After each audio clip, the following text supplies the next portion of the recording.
Pilate tries a last card, a desperate maneuver.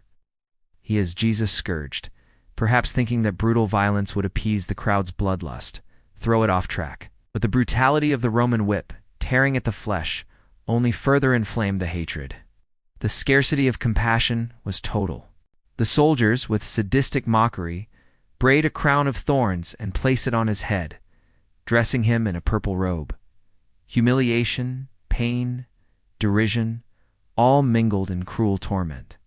"Hail, King of the Jews," they shout, wounding more than the lashes. The authority of suffering was immense, but he endured it. Pilate brings him out again to the thirsty crowd. "Behold the man," he declares, trying to evoke some pity. Jesus appears, crowned with thorns, covered in blood, breathless. The spectacle of suffering, the image of human fragility. The scarcity of humanity in the crowd, the abundance of blind hatred. But the sight of that broken man does not move the mass. "Crucify him! Crucify him!" shout the chief priests and guards. The roar of the mob was deafening, an uncontrollable force. Pilate, exasperated, tries to disengage from responsibility. The urgency of the final decision weighed on him. "The choice is now. Take him yourselves and crucify him. As for me, I find no basis for a charge against him." Pilate offers the option, but the crowd is unyielding. "We have a law, and according to that law, he must die, because he claimed to be the Son of God." The religious accusation, blasphemy, the authority of the law, distorted to justify murder. When Pilate heard this, he was even more afraid. A shiver ran down his spine, a dark premonition. He went back inside the palace and asked Jesus, "Where do you come from?" Curiosity mixes with fear, the search for a way out. The scarcity of answers was Jesus' only defense. Jesus gave him no answer. The silence of the Lamb, the refusal to justify himself before a corrupt tribunal. Pilate, irritated, insists, "Do you refuse to speak to me? Don't you realize I have power either to free you or to crucify you?" The authority of the empire versus divine sovereignty.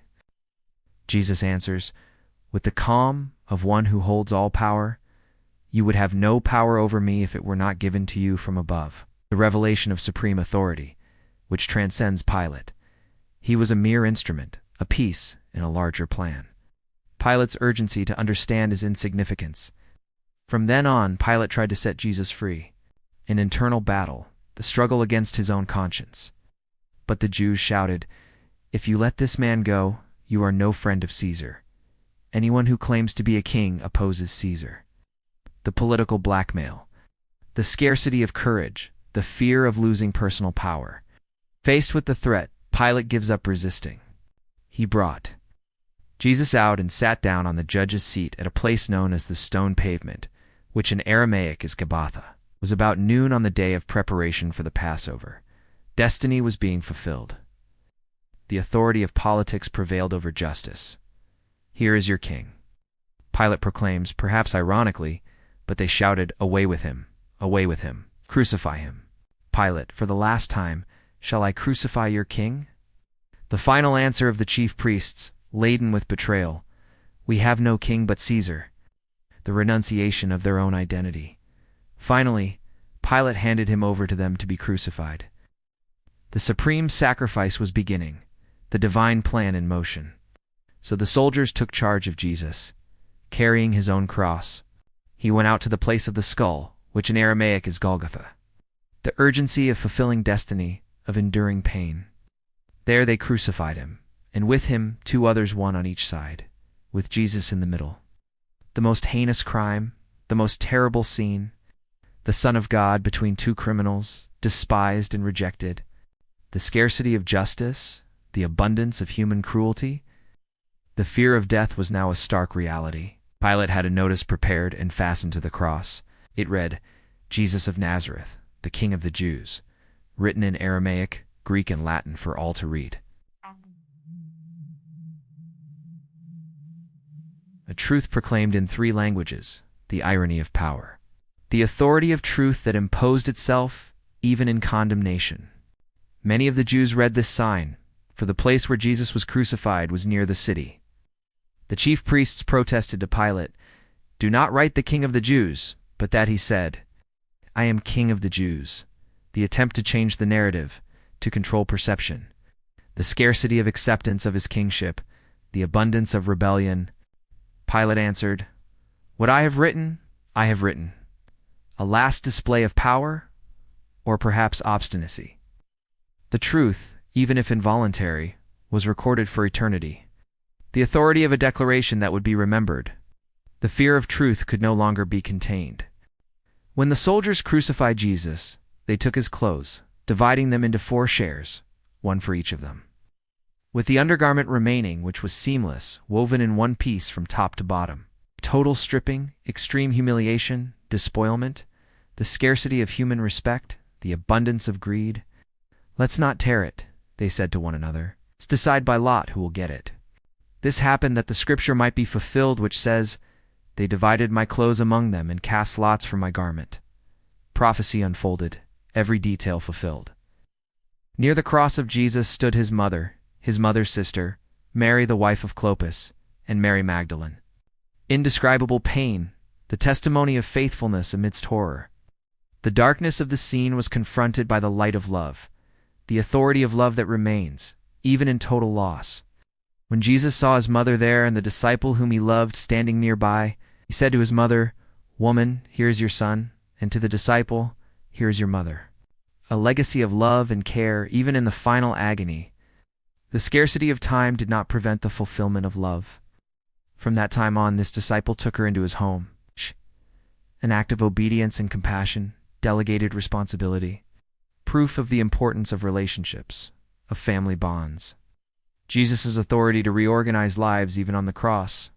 The fear of the mother's loneliness is overcome by the disciples' protection. Later, knowing that everything had now been finished, and so that Scripture would be fulfilled, Jesus said, "I am thirsty." Jesus' humanity, physical agony of crucifixion, the scarcity of water, the fullness of human suffering, the urgency of fulfilling every detail, every prophecy. A jar of wine vinegar was there, so they soaked a sponge in it, put the sponge on a stalk of the hyssop plant, and lifted it to Jesus' lips. A bitter drink, a last relief. Compassion mixed with the indifference of the moment, the authority of Scripture fulfilling in every detail.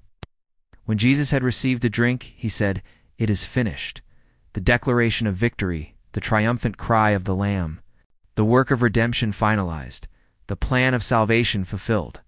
The scarcity of time to complete the work is overcome. The urgency of understanding that everything you need has been done. With that, he bowed his head and gave up his spirit, the voluntary death, the perfect sacrifice, the last breath. The Son of God dies not from weakness, but from love. The authority over life and death in his own hands. The fear of death is annihilated by his voluntary surrender. It was the day of preparation, and the Sabbath was about to begin. The Jews, wanting to prevent the bodies from remaining on the cross on the Sabbath, asked Pilate to have the legs broken and the bodies taken down. Ritualistic concern, indifference to human life. The scarcity of empathy, the abundance of religious formalism. The soldiers therefore came and broke the legs of the first man who had been crucified with Jesus, and then the legs of the other hastened death. But when they came to Jesus and found that he was already dead, they did not break his legs. It's an exception, a mystery. The urgency for the prophecy that no bones would be broken to be fulfilled. Instead, one of the soldiers pierced Jesus' side with a spear, bringing a sudden flow of blood and water. Supernatural event, a testimony. Proof of his death, total outpouring. The scarcity of life, the abundance of atonement for sins. The authority of blood and water to purify and save. The man who saw it has given testimony, and his testimony is true. He knows that he tells the truth, and he testifies so that you also may believe. Eyewitness testimony, the guarantee of the facts, veracity. No room for doubt. The evidence is irrefutable. The urgency to believe now, based on this testimony. These things happened so that the Scripture would be fulfilled. Not one of his bones will be broken. And, as another Scripture says, they will look on the one they have pierced. Prophecies close in a perfect cycle, the plan revealed.